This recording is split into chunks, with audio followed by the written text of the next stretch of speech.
10 low EQ behaviors that make people uncomfortable. The topic I'm going to talk about today may make many people uncomfortable because the behaviors I'm going to talk about happen around you and me every day, or even yourself may be the one who makes others uncomfortable. Let me ask you a question. Why do some people do nothing wrong, but you just don't want to be with them? Why do some people always make the atmosphere awkward, but they are unaware of it? The answer is simple.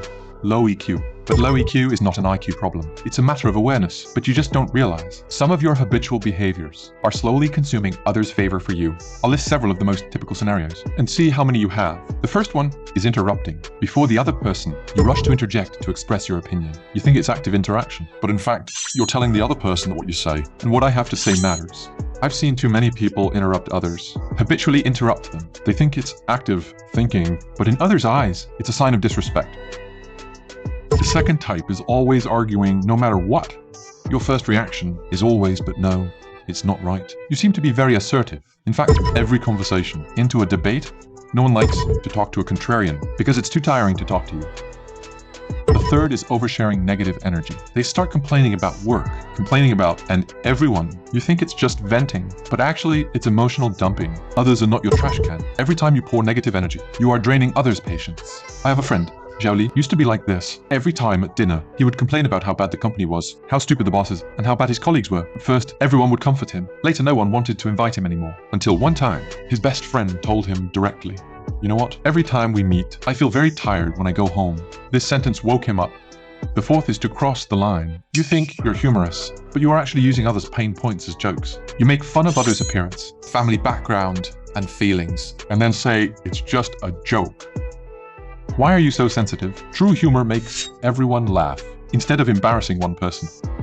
Fifth, expose in public. In public, mentioning things that others don't want to be mentioned, such as past failures in moments in privacy. You think it's to increase the topic, but it's actually embarrassing for the other person. I've seen someone at a party, in front of new friends, mentioning someone's past experience of being cheated. How embarrassing that scene was. Can you imagine? The sixth is habitual lateness. They're always late for dates and always have various reasons. You think it's a small thing, but it's actually telling others, my time is precious and your time is worthless. Once or twice is understandable, but habitual lateness is the greatest disrespect to others. Seventh, ostentatious concern. On the surface, you care about others, but actually showing off. You've been using this phone for 2 years, right? I just bought the latest model. You still rent a house.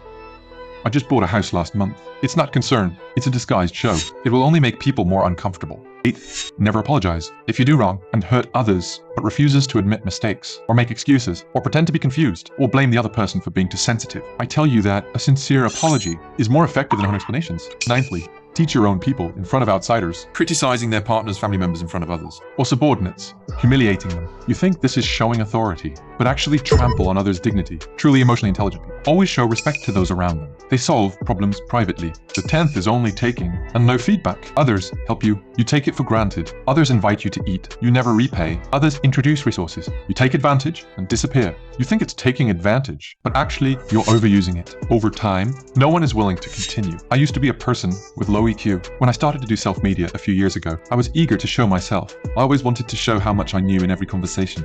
As a result, people in the circle were reluctant to be close to me. Later, I spent a whole year to observe my behavior and corrected these flaws. Looking back now, the painful changes at that time put better interpersonal relationships today. Emotional intelligence is not innate. It can be trained. The key is that whether you are willing to admit your problems and willing to change.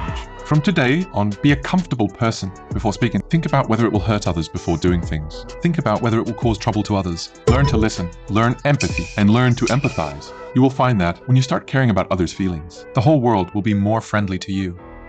Remember that high emotional intelligence is not tactful, but a sense of propriety that makes people feel good. Be a comfortable person, your road will become wider.